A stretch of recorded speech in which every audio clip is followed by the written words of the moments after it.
Hello guys, ayan, gagawa na tayo ngayon ng dishwashing liquid natin na calamansi. Ayan. Ikanda tayo ng malinis na tubig, 10 liters na tubig kasi dalawang pack yung gagawin natin ng lemon na calamansi.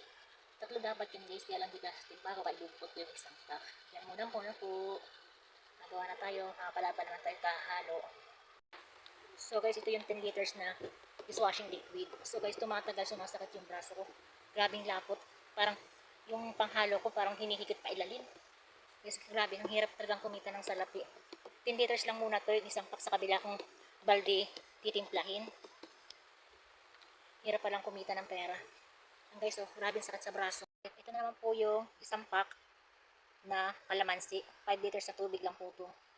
Lahat-lahat po 15 liters po ang nagawa ko. Yung isa po yung naka-ready, nakababad na. So ito po ay bababad ko na rin ng 3 hours.